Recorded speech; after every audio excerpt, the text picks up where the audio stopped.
Hare Nama Hare Nama eva kevalam Kalo nasteva nasteva nasteva gatiranyata.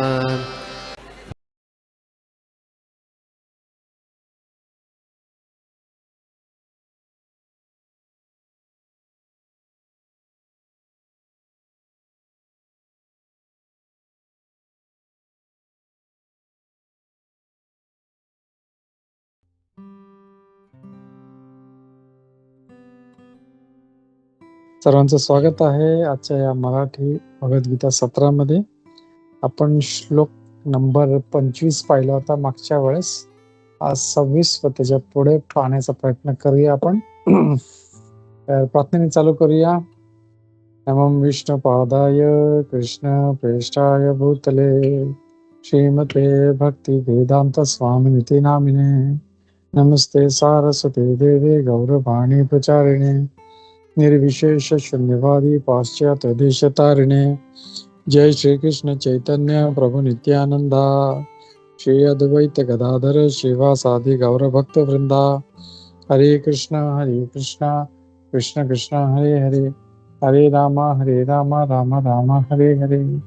नाना शास्त्र विचारणेक निपुण षट धर्म संस्थापक लोकानाम हितकारण त्रिभुवन मन्य शरण्य करो. श्री राधा कृष्ण पदारविंद भजनानंदे नमत्तालिकौ वंदे रूप सनातन रघुजुग श्री गोपाल. सर्वस्य चाहं हृदि सन्निविष्टो मत्तः स्मृति ज्ञानम अपोहनम च वेदेश्च सर्वैः अहमेव वेद्यो वेदांत वेद चाहम्.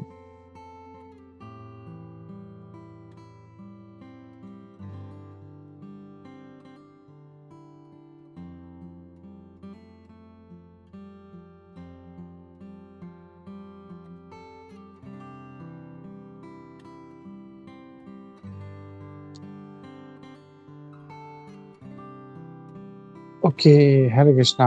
सर्वांचं स्वागत आहे.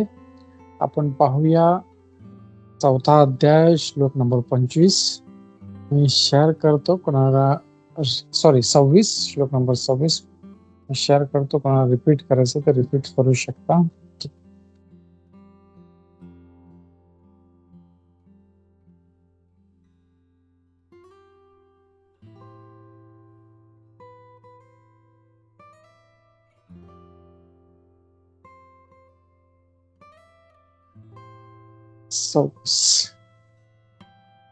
या 4थ्या अध्यायाचं नाव आहे ज्ञान कर्म संन्यास योग दिव्य ज्ञान.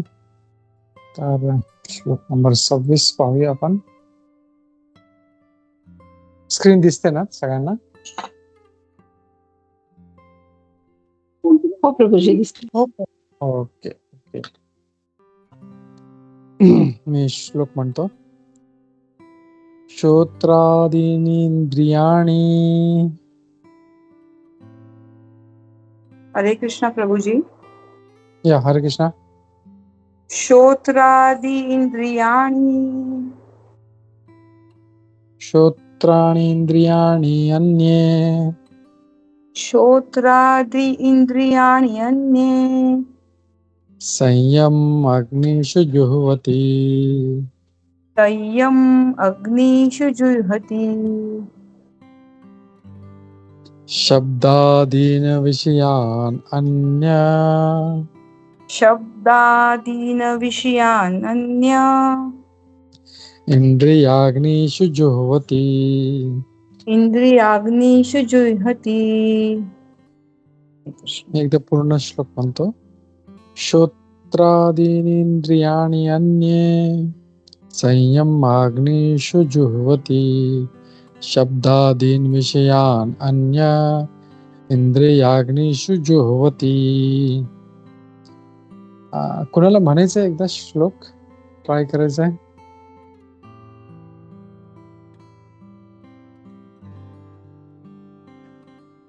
प्रभूजी मी बोलू? ओके.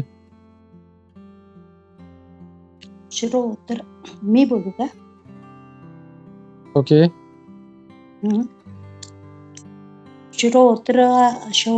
श्रोत्राद्वी इंद्रियाणि अन्ये संयम अग्निषु. जुह्वति अग्निषु जुह्वति शब्दादीन् विषयान् अन्य इंद्रिया अग्निषु जुह्वति. Very good. थँक्यू माताजी. तर आपण ह्याचा अनुवाद आणि तात्पर्य वाचूया. यापैकी काही जण म्हणजे विशुद्ध ब्रह्मचारी श्रवणादी प्रक्रिया आणि इंद्रियांची मानसिक संयम रूपी अग्नीमध्ये आहुती देतात आणि इतर नियमन केलेले गृहस्थाश्रमी इंद्रिय विषयांची इंद्रिय अग्नीमध्ये आहुती देतात. तर इथे 2 प्रकारच्या लोकांचं वर्णन आहे. इथे भगवान म्हणतात काही जण श्रवण जे आहेत ते करतात आणि ते काय करतात, संयमच्या अग्नीमध्ये ते आपले आहुती देतात, मानसिक संयमरूपी अग्नीमध्ये आहुती दे इंद्रियांची. आणि जे दुसरे आहेत ते काय करतात, इंद्रियांचे जे विषय आहेत ते इंद्रिय अग्नीमध्ये आहुती देतात. तर आता हे आपल्याला आता भगवान 2 कॅटेगरी बद्दल बोलत आहे, ते आपल्याला ते क्लिअर नाहीये. तर इथे श्रील प्रभुपादजींनी आपल्याला क्लिअर करण्यासाठी ब्रॅकेटमध्ये दिले आहे, काही जण जे श्रवण आदी करतात ते विशुद्ध ब्रह्मचारी आणि जे इंद्रिय विषयांची इंद्रिय अग्नीमध्ये आहुती देतात ते गृहस्थ आश्रम मध्ये जे आहेत, जसे गृहस्थ लोक आहेत ते. आणि खूप म्हणजे आपण काय होतं एकदम इझिली समजू शकतो की जे स्टुडंट्स असतात किंवा जे ब्रह्मचारी असतात त्यांचं आयुष्य श्रवणमध्ये म्हणजे अभ्यासामध्ये, आणि अभ्यास म्हणजे काय, श्रवण म्हणजे ते टीचर कडून ऐकत राहतात. तर ते श्रवण करून काय करतात, आपल्या इंद्रियांची मानसिक संयम जे आहे त्या अग्नीमध्ये आहुती देतात. त्या म्हणजे आपण जर पाहिलं तर एक ब्रह्मचारी जो आहे तो किती एक संयम मध्ये राहतो.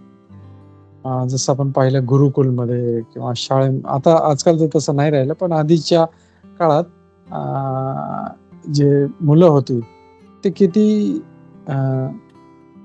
किती नियमांचं पालन करायचे, त्यांना म्हणायचंच ब्रह्मचारी. त्यांना का, कारण त्यांचं तो जो काल असतो, जसं मनुष्याचं 100 वर्ष 4 भागामध्ये केलंय, ब्रह्मचारी, गृहस्थ, वानप्रस्थ आणि संन्यास. तर त्याचं आयुष्य जे आहे ते सुरुवातीचं त्या जो आहे जे मूल आहे त्याला ब्रह्मचर्याचं पालन करता, आणि ब्रह्मचर्य जेवढं तो पालन करेल तेवढं तो श्रवण करेल तेवढं तो त्याला रिटेन करू शकतो. जर आपण पाहिलंय ग्रहस्थ तो ऐकलेलं रिटेन करू शकत नाही किंवा काही कुठे वाचलेलं तो ते लक्षात राहत नाही. पण जो एक ब्रह्मचारी आहे तो चांगलं जो आहे ते त्याचे मेमरी पॉवर खूप असते. तर हे इथे प्रभुपादजी आपल्याला क्लिअर करतात, एक आहे ब्रह्मचारी आणि एक आहे गृहस्थाश्रम. तर तात्पर्य खूप चांगलं आहे, आपण वाचत चर्चा करूया ह्याच्यावर. तात्पर्य श्री प्रभुपादद्वारे श्री प्रभुपाद की जय.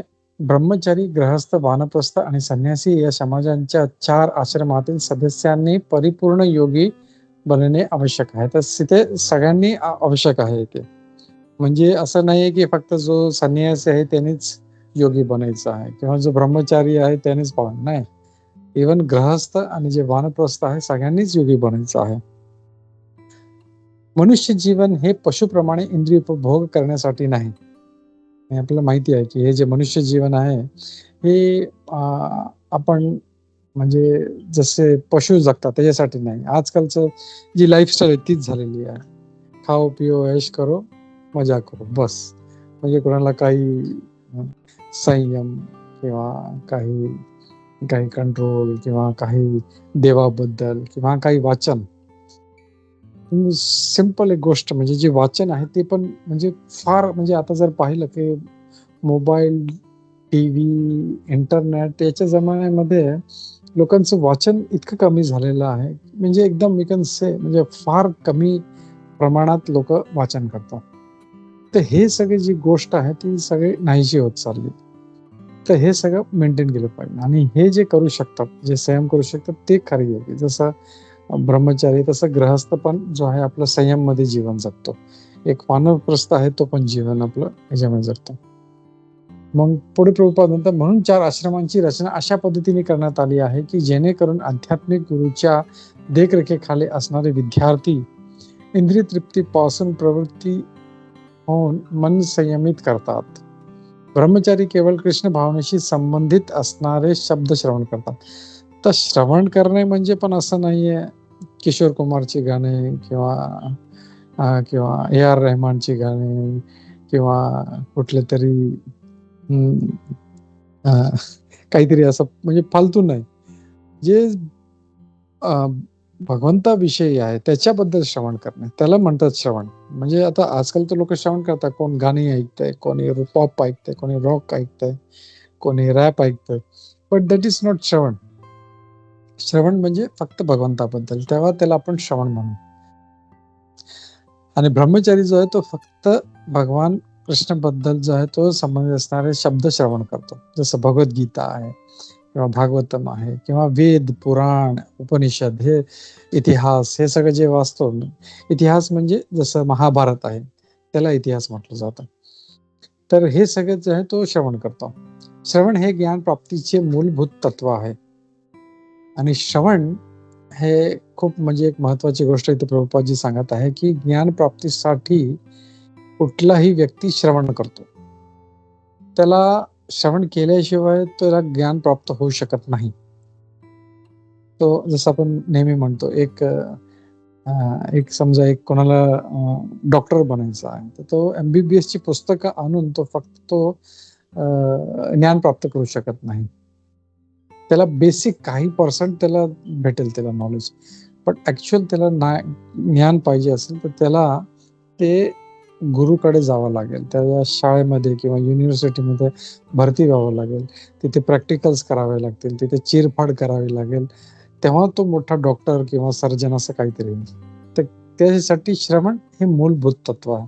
आणि आपण पाहतो जसं एक लहान मूल आहे, तो जस्ट फॉर एक्झाम्पल, तो समजा एक रशियन बाळ आहे, त्याला एका मद्रासाच्या घरामध्ये आणून ठेवलं त्याला, तर तो लहानपणापासून जे ऐकेल तर तो रशियन जरी जन्मजात जरी रशियन असला, पण तो एका तमिळ घरामध्ये असेल तर तो तमिळ शिकेल. का? कारण तो सारखं तेच ऐकतोय. किंवा एका म्हणजे एक कोणाही म्हणजे तमिळ किंवा काही म्हणजे एक महाराष्ट्रीयन मुलाला एका अमेरिकन फॅमिलीमध्ये ठेवलं किंवा एका रशियन फॅमिली ठेवलं की तो ते शिकेल. का? तो श्रवण करत आहे. हे श्रवण खूप महत्वाचं. आणि प्रत्येक जो जीव आहे तो श्रवण करूनच आपलं जे ज्ञान प्राप्त करतो, त्याची भाषा शिकतो किंवा त्याच्या स्वतःबद्दल त्याचं नाव काय आहे हे पण त्याला ते दुसऱ्यांकडून ऐकू नये. जेव्हा आई सारखं त्याच्या नावाने हाक मारते, समजा त्याचं नाव राकेश फॉर एक्झाम्पल, तर जेव्हा सारखं त्याला राकेश राकेश राकेश हाक मारते तेव्हा त्याला समजतं अरे माझं नाव राकेश आहे. आणि म्हणून त्याला हे ज्ञान प्राप्त होतं की माझं नाव माझं राकेश. आणि मग त्याला कोणी राकेश नावाने हाक मारतो तेव्हा तो बघतो. त्याला काय. तर श्रवण हे मूलभूत कारण जे आहे ते ज्ञान प्राप्तीसाठी आहे. आणि ज्ञान प्राप्त करायचं असेल तर श्रवण सर्वात इम्पॉर्टंट आहे. आणि आपण पाहतो की जे नवविधा भक्ती आहे त्याच्यामध्ये श्रवणम, कीर्तनम, स्मरणम, पादसेवनम, अर्चनम, वंदनम, दास्यम, साख्यम, आत्मनिवेदनम, हे नवविधा भक्ती. भक्तीचे 9 प्रकार म्हणजे हे 9 मार्ग आहेत. आणि त्यात सांगितलं, आचार्य लोक सांगतात की सर्वात मोस्ट इम्पॉर्टंट जो आहे तो श्रवण आहे. आणि श्रवण आपण फक्त एक श्रवण करत राहिलो की माणूस भक्तीमध्ये आरामशीर तो म्हणजे तो आत्मनिवेदनम म्हणजे सर्वांसमोर त्याला समर्पण करणे शक्य नसेल किंवा अर्चना करणे तो अर्चना करू शकेल नाही. It's very difficult. किंवा दास्यम कोणाचं दास होऊन राहणे हे शक्य नाही. पण श्रवण इज व्हेरी इझी. तो म्हणजे आजकालच्या म्हणजे युगात पण तो एकदम इझी आहे. ऑफिसमध्ये बसल्या बसल्या कानात हेडफोन लावलं की तो काहीतरी भगवद्गीता, भागवतम, काहीतरी असं चांगले जे लेक्चर्स ऐकू शकतो. जे माता लोक आहेत ते किचन मध्ये जेवण बनवता काहीतरी आपलं तिथे स्पीकरवरती किंवा मोबाईलवरती किंवा लावून ते आपलं भजन किंवा कीर्तन किंवा भगवद्गीता किंवा काही लेक्चर्स ऐकता आहे. तर इट्स व्हेरी व्हेरी बेसिक आणि सगळ्यात इझी आहे. It's the most simplest form. आणि हे ज्ञान प्राप्तीसाठी खूप महत्वाचं आहे. म्हणून विशुद्ध ब्रह्मचारी पूर्णपणे हरिनामानुकीर्तन किंवा हरिनाम श्रवणमध्ये आणि कीर्तनामध्ये संलग्न झालेला असतो.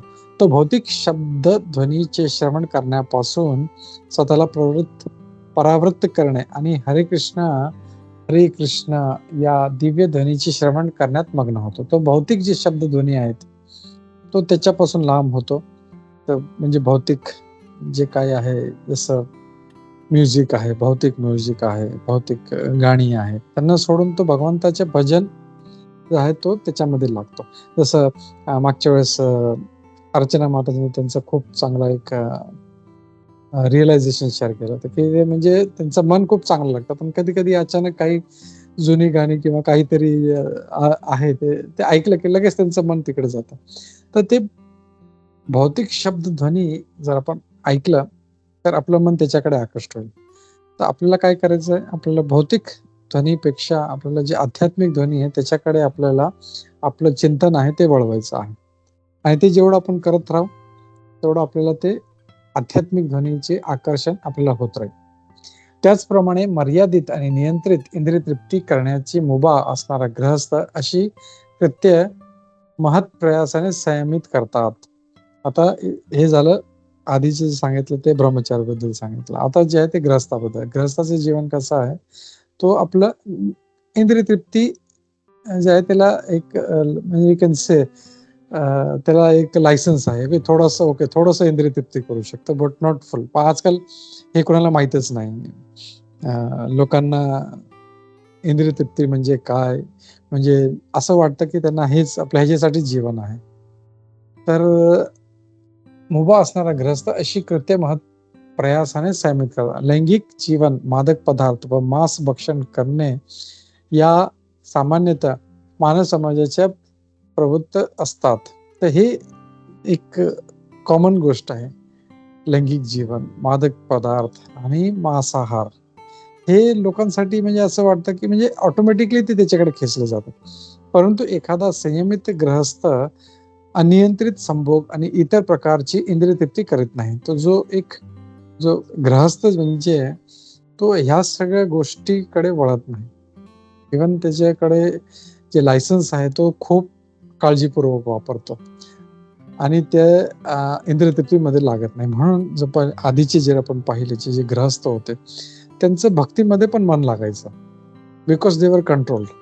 ते संध्याकाळी पूजा पाठ, भक्ती, भगवद्गीता वाचणे, भागवतम वाचणे, संध्याकाळी गावामध्ये 6:30 7 वाजले की लगेच एका झाडाखाली किंवा कुठेतरी एक सभा त्यांची जमा व्हायची आणि ते तिथे कीर्तन किंवा काहीतरी. पण आज यासाठी कोणाला वेळच नाही. का?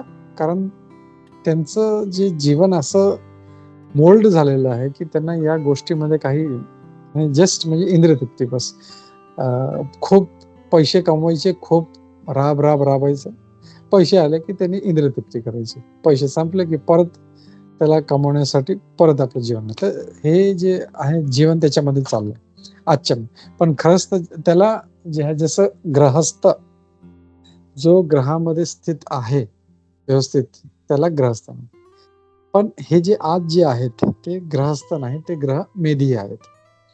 ते इंद्रिय तृप्तीमध्ये लागले. ग्रह म्हणजे जीवनामध्ये कसं वागलं पाहिजे त्यांना काही माहित नाही, इव्हन घरामध्ये.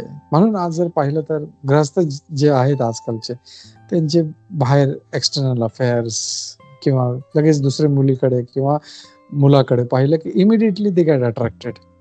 का? कारण ते एक नियंत्रित जीवन ते जगत नाही. त्याच्यामुळे त्यांचं मन लगेच भटकतं आणि मग घरामध्ये सगळे प्रॉब्लेम्स चालू होतात किंवा त्याच्या जीवनात प्रॉब्लेम होतात चालू. आणि ते प्रॉब्लेम तो सॉल्व्ह करण्यासाठी मेहनत करतो अँड ही गेट्स म्हणजे या जे 84 लाख योनी आहे त्याच्यामध्ये फसत जातो.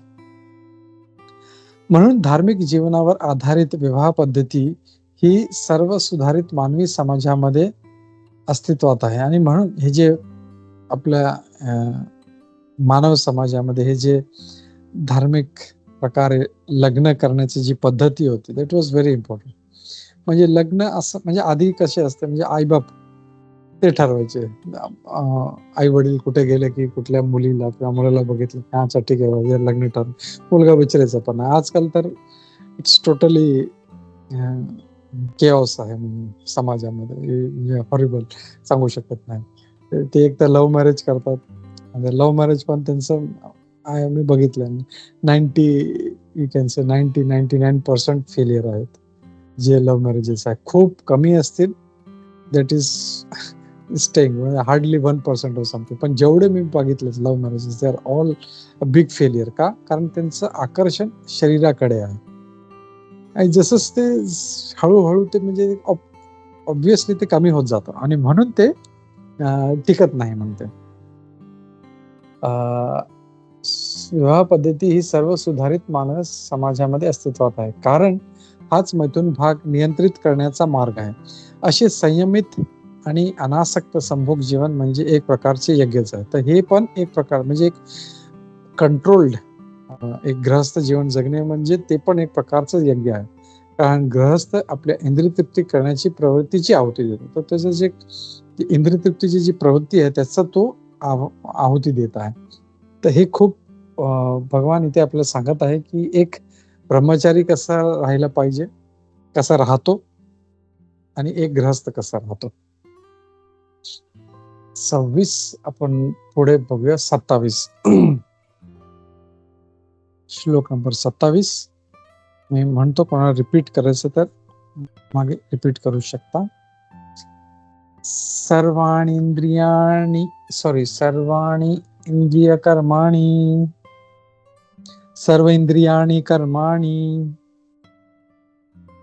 सर्वेंद्रियाणि कर्माणि, प्राण कर्माणि चापरे, प्राणकर्माणि चापरे, आत्मसंयम्य योगाग्नौ, आत्मसंयमयोगाग्नो, जुह्वति ज्ञानदीपिते. जुह्वति ज्ञानदीपिते. ओके, मी परत एकदा श्लोक म्हणतो.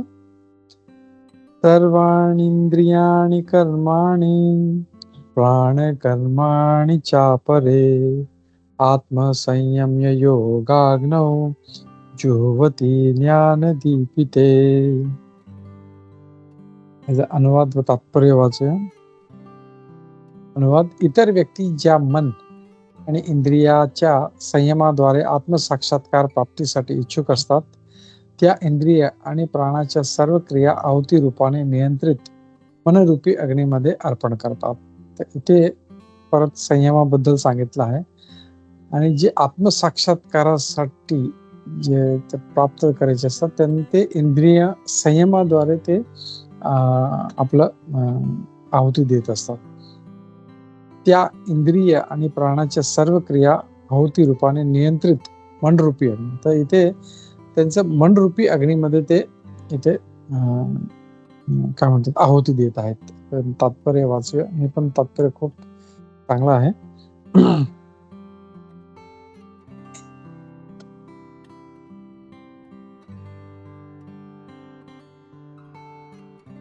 या ठिकाणी पतंजली प्रणीत योग पद्धतीचा उल्लेख करण्यात आला आहे. पतंजलीच्या योग सूत्रामध्ये आत्म्याला प्रत्येगात्मा आणि परागात्मा म्हणून संबोधण्यात आले आहे. तर इथे आता योग बद्दल सांगितलं. जे आजकाल जे आपल्याला योग दिसतो, actually that was started by Patanjali. जे पतंजली मुनी होते, पतंजली हे एक मुनी होते, आणि त्यांनी ही पद्धती सुरू केली होती.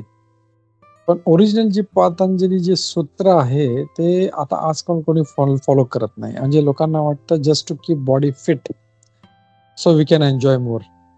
ते एक सूत्र लोकांना दिलं नाही, त्यांच्यासाठी ते योगा करतात. पण ऍक्च्युअल योगा वॉज ते भगवंताला प्राप्त करण्यासाठी किंवा आत्मसाक्षात्कारासाठी होतं. तर इथे प्रभुपाद पतंजलीची योग सूत्राबद्दल सांगत आहे की 2 प्रकारचे आत्मे आहेत. एक प्रत्येगात्मा आणि परागात्मा. हे पतंजली जे मुनी आहेत ते सांगतात. जोपर्यंत आत्मा इंद्रिय उपभोगामध्ये आसक्त आहे तोपर्यंत त्याला परागात्मा म्हणतात.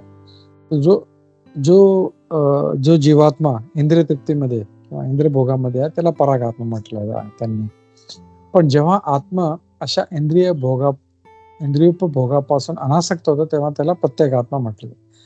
आणि जी या इंद्रिय भोगापासून अनासक्त होतात त्यांना प्रत्येकात आणि आपल्याला दिसतात, आपल्याला कॉमन आयुष्यामध्ये बघतो काही लोक आहेत ते खूप इंद्रिय तृप्तीकडे त्यांची जे डिझायर असते आणि त्यांचे जे प्रत्येक जे कार्य आहे ते इंद्रिय भोगासाठी, म्हणजे त्याचा इव्हन जॉब जो करतो त्याचा उद्देश हेच आहे की मी आय वॉन्ट टू एन्जॉय.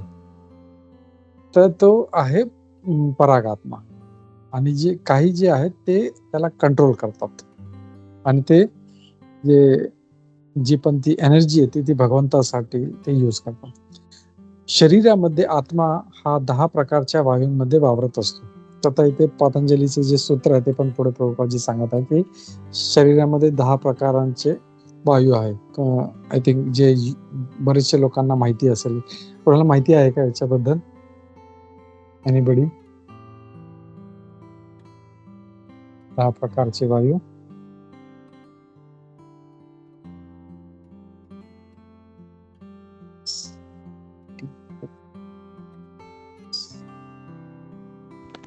हरे कृष्ण प्रभूजी. येस माताजी. मला फक्त अपान वायू, उदान वायू असे दोनच नावं माहिती आहे. ओके. प्राण, अपान, हरे कृष्ण उदान. प्रभूजी. सोनल व्यान, माताजी. अपान, उदान, समान. व्यान, अपान, उदान, समान. कोण बोलले? तर असे हे 10 प्रकारचे आहेत. त्याच्यामध्ये प्रभुपादजी ते क्रुकल वगैरे ते पण आहे अजून त्यांचे उपप्राण. उपप्राण आहे ते वेगळे आहे. ते जे मेन आहे मुख्य हे 10 आहेत. त्याच्यामुळे हे सगळं जे आपली बॉडी जी आहे ती चालत आहे. काही जे वायू आहेत ते फ्रॉम बिलो टू अप म्हणजे खालून वरती आहे. काही वायू वरून खाली येतात. काही वायू आपल्याला आपलं बॉडी मेंटेन करण्यासाठी, काही बॉडी जे काही वायू आहे जसं ते आपल्या डायजेशनसाठी ते वापरले जातात. तर हे म्हणजे आपण जर फक्त आपली जी बॉडी सिस्टम जरी बघितली आपण तर भगवंताने इतकी म्हणजे फंटॅस्टिक म्हणजे माणूस असा मशीन कधी आयुष्यात म्हणजे विचार पण करू शकत नाही. इतकी फर्स्ट क्लास, इतके वेगवेगळे प्रकारचे जे ह्युमन एनाटॉमी म्हणजे लिव्हर आहे, किडनी आहे, म्हणजे हे त्याच्यामध्ये हे जे वायू आहे म्हणजे एकाच ऑर्गनचं काम एक आहे, दुसऱ्याचं एक काम, एक फिल्टर करतो, एक हार्ट जे आहे ते पंपिंग करतो ब्लड आणि ते ब्लड पोहोचवण्यासाठी पण ती जे आहेत वेगवेगळे प्रकारचे हे सगळे असे सिस्टम भगवंतानी क्रिएट केले आहे. तर इथे एक मिनिट मी परत तात्पर्य थोडस वाचतो इथे पुढे.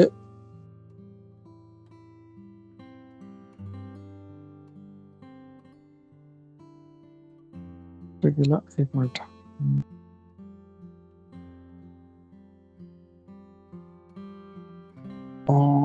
इंद्रिय आणि इंद्रिय विषयांचा यांचा परस्पर संबंध येतो. उदाहरणार्थ कान श्रवण करण्यासाठी, नेत्र पाहण्यासाठी, नासिका वास घेण्यासाठी. काय मिस केलं का? ओके, नाही बरोबर आहे. नासिका वास घेण्यासाठी, जिव्हा चव घेण्यासाठी, हात स्पर्श करण्यासाठी आणि याप्रमाणे ही सर्व इंद्रिये आत्म्याच्या बाहेर क्रियाशील असतात. तर हे बॉडीमध्ये आत्म्याच्या बाहेर हे जे आहे ते क्रियाशील असतात. या क्रियांना प्राणवायूची क्रिया म्हणतात. अपान वायू अधोगामी आहे म्हणजे ती खाली जाते. मग व्यान वायू आकुंचन पसरण्याचे कार्य करते. एकदम शुद्ध मराठी. कोणी याचा अर्थ सांगू शकतो? एनीबडी? व्यान हा सर्वांगात असतो, संपूर्ण शरीरात असतो व्यान वायू. ओके. अपान हा खालच्या दिशेला जाणारा असतो, लोअर बॉडी. प्राण हा हृदयस्थानात असतो. उदान हा वरच्या दिशेला असतो, मस्तकाकडे जाणारा. उदानवर जाऊ. आणि व्यान वायू आकुंचन हे काय? म्हणजे सर्क्युलेटरी सिस्टीम. व्यान म्हणजे संपूर्ण शरीरात. Okay okay okay okay. आणि व्यान समान वायू नाभिस्थानात असतो, ओके. सेंटरला. समान वायू संतुलित राखतो. ओके, तो सेंटरला असतो थोडक्यात. ठीक आहे. तर हे वेगवेगळे जे आहेत ते बॉडीमध्ये जे वायू आहेत त्यांचं डिटेल जे पतंजली मुनींनी योग मध्ये दिलेलं आहे त्याच्याबद्दल इथे. तर इवन इफ यू सी जर हे बघितलं आपण तर हे बॉडीला व्यवस्थित म्हणजे मेंटेन करण्यासाठी आणि मेंटेन हे का केलं पाहिजे हे पतंजली मुनी म्हणतात की आपल्याला आत्मसाक्षात्कार किंवा भगवंताचा साक्षात्कार करण्यासाठी. पण आजकाल फंडा लोकांना झालं आहे की वी वॉन्ट टू म्हणजे की बॉडी हेल्थी म्हणजे चांगलं जर मी स्वस्थ राहिलं तर मी चांगलं मी इंद्रियतृप्ती करू शकेल. तर दॅट इज रॉंग. उदान वायू ऊर्ध्वगामी आहे. जेव्हा मनुष्य प्रबुद्ध होतो तेव्हा तो आत्मसाक्षात्काराच्या प्राप्तीसाठी या सर्वांचा उपयोग करतो आणि जेव्हा त्याचं आकर्षण आत्मसाक्षात्कार होतं तेव्हा ते हे सर्व वायू तो त्याच्यासाठी वापरतो. म्हणजे कसं तो आत्मसाक्षात्कारासाठी हे सगळे जे टेक्निक आहे जे काय आहे तो वापरू शकतो. आपल्याला आता बरेचसे माहितच नाही पण जे पतंजली मुनींचे जे सूत्र आहेत जे किंवा जे खरे जे योगी आहेत जे आपल्याला नॉर्मली हिमालयामध्ये दिसतील ते इथे येत पण नाही. They are doing that. आणि म्हणून ते जर पाहिलं की म्हणजे न्यूज मध्ये मी पाहिलं होतं 2-3 की एक कोणतरी हायकर होता जो एव्हरेस्ट वर चालला होता आणि एकदम वरती जाऊन जिथे खूप थंड आहे म्हणजे -डिग्री आहे तिथे एक योगी आपला पूर्ण म्हणजे फक्त एक लंगोट असेल त्याच्यामध्ये तो बसला आणि तो आसन करतो आणि सरप्राईज्ड. अरे बापरे बाप. म्हणजे त्याची हालत खराब झाली म्हणजे त्या टेम्परेचर मध्ये एवढं थंड. पण तो जस्ट वी कॅन इमॅजिन आपण समजू शकतो की आपले हे जे काही जे हे सूत्रामध्ये even to maintain the body सांगितलेलं आहे की कसं तो त्या टेम्परेचर मध्ये पण बॉडीला तो वॉर्म ठेवू शकत होता. हे सगळे जे सूत्र आहेत जे किंवा जे टेक्निक्स आहे आपल्या शास्त्रामध्ये दिलेले आहेत. हे आपल्या इव्हन मेडिसिन्स म्हणजे सगळे प्रकारचे जे आहेत टेक्निक्स आपल्या शास्त्रामध्ये दिलेला आहे. मी क्विकली अजून एक श्लोक वाचतो. श्लोक नंबर 28 मी शेअर करतो परत.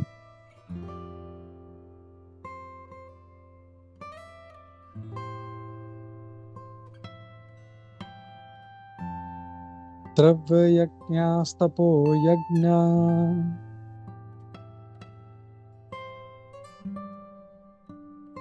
का हरे कृष्ण प्रभूजी कोणी म्हणणार आहे का?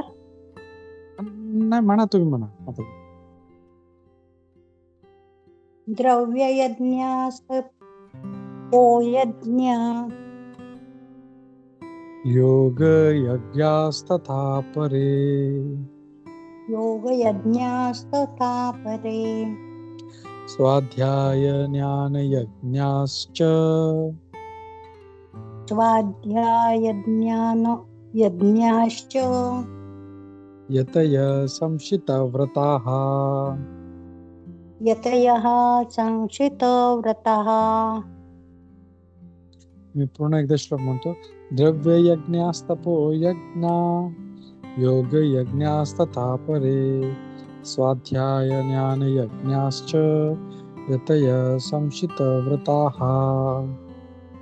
इथे भगवान काय म्हणत आहे, काही जण कठोर व्रत धारण करून, काही जण आपल्याकडे द्रव्यांचे यज्ञ करून, काही जण खडतर तपस्या करून, काही जण अष्टांग योग पद्धतीचे आचरण करून किंवा काही दिव्य ज्ञानामध्ये प्रगत होण्यासाठी वेद अध्ययन करून प्रबुद्ध होतात.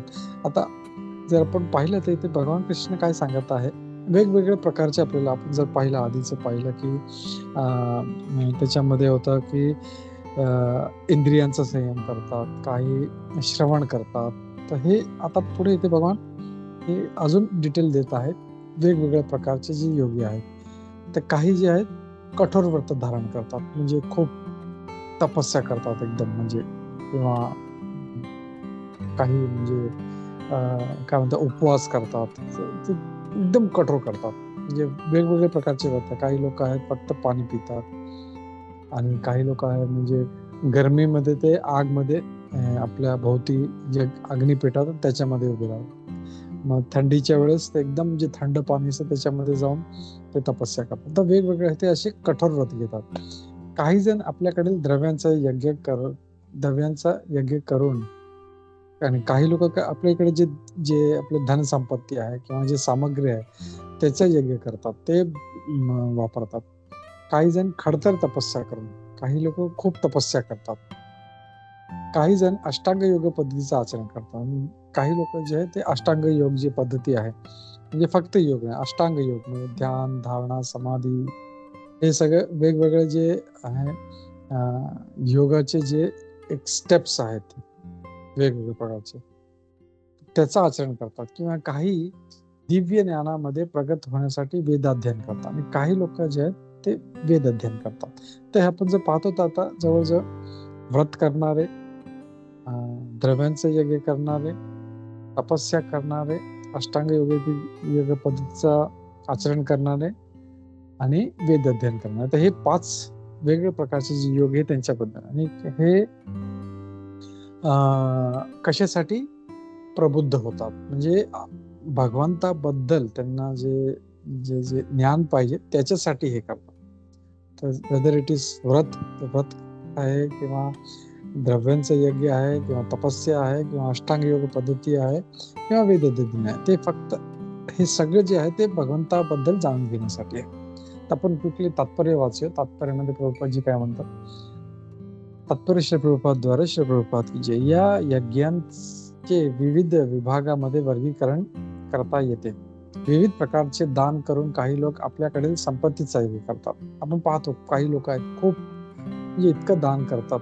जसं आता मायापूरला जे सगळ्यात मोठं जे मंदिर बनत आहे, टॉलेस्ट टेम्पल आहे, ते एक आपले जे फोर्ड कंपनीचे जे मालक आहेत ते अल्फ्रेड फोर्ड इतका म्हणजे खर्च करत आहे, म्हणजे सगळे आपलं त्यांनी धनसंपत्ती म्हणजे मिलियन्स आणि मिलियन्स ऑफ डॉलर्स त्यांनी लावले. आणि आपल्या मुंबईमध्ये पण किंवा भारतामध्ये पण अंबानी जे आहे किंवा टाटा किंवा बरेचसे असे आहेत, ते खूप म्हणजे लोकांच्या भल्यासाठी ते करत आहेत. मग भारतामध्ये धनाढ्य व्यापारी वर्ग किंवा राजघराण्यातील लोक विविध प्रकारचे धर्मार्थ संस्था उघडतात. काही लोक जे आहेत म्हणजे असं धर्मशाळा वगैरे उघडतात लोकांना राहण्यासाठी, खाण्यासाठी. काय नाही, आपण पाहतो की जिथे कुंभमेळा वगैरे किंवा काय असतं तिकडे लोक म्हणजे कधी कधी असं फ्री प्रसादचं वितरण करतात. तर हे वेगवेगळे काही ना काही करून ते असं करत असतात. उदाहरणार्थ धर्मशाळा, अन्नक्षेत्र, अतिथीगृह, अनाथालय,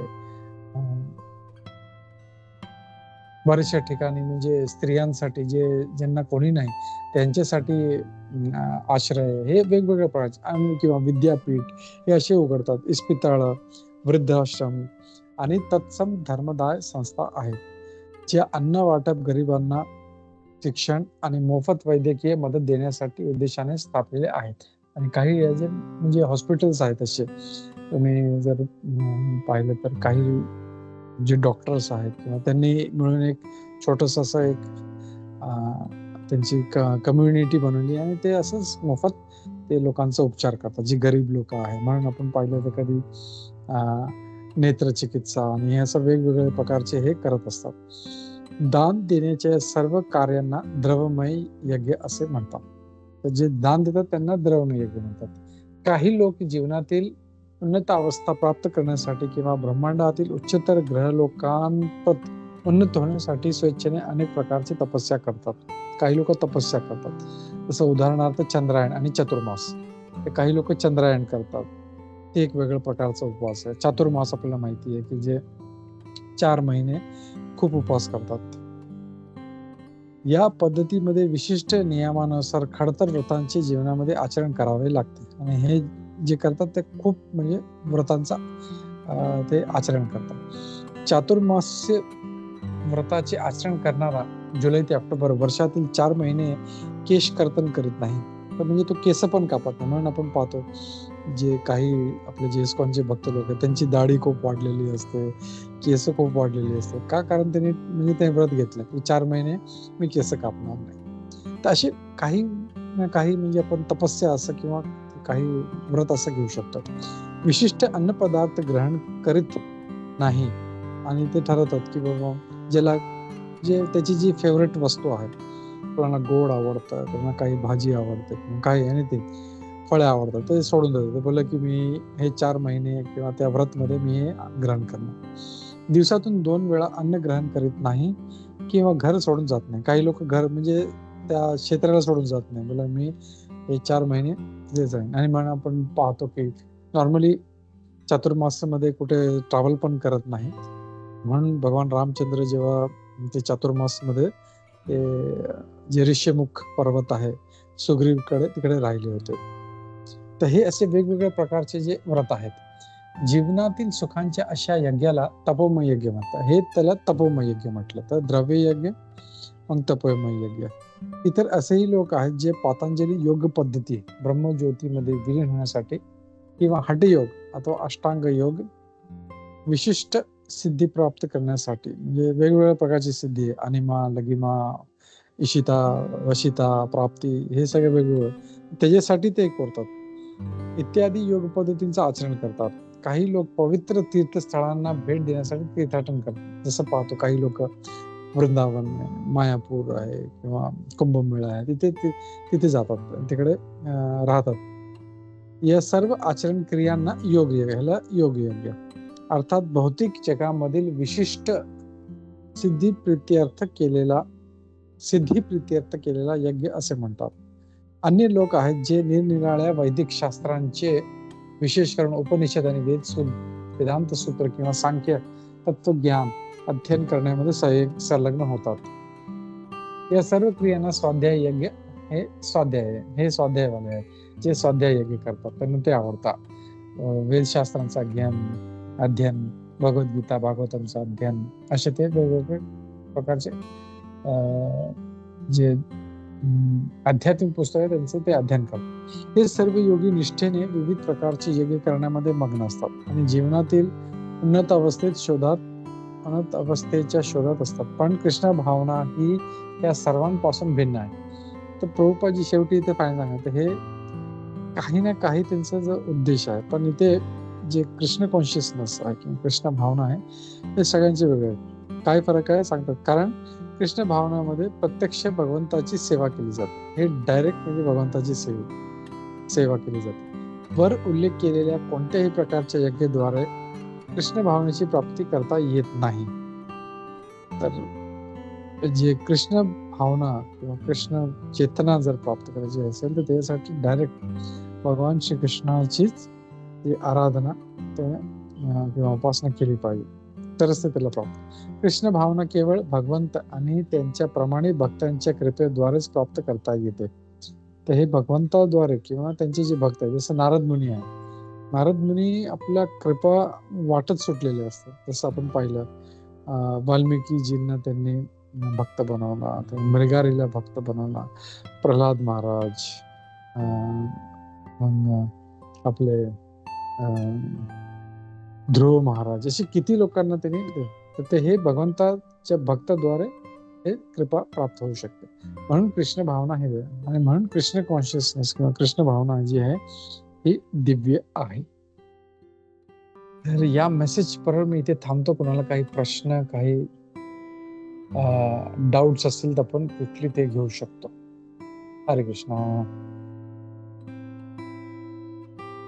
ठीक आहे, तर आपण थांबूया इथे आणि पुढच्या आठवड्यात भेटूया आपण. तर हॅपी एकादशी एव्हरीबडी. आपण पुढच्या आठवड्यात भेटूया. हरे कृष्णा. भगवद्गीता यथारूप की जय. श्री प्रभुपाद की जय. इस्कॉन गोविंद की जय. हरे कृष्णा. हरे कृष्णा प्रभुजी, थँक्यू सो मच. छान class. Thank you. Hare Hare Krishna. Krishna. Thank you. Hare Krishna. दंडवत happy Ekadashi to you. Happy Ekadashi. Hare Krishna. Happy Ekadashi प्रभुजी. हरे कृष्ण. ठीक.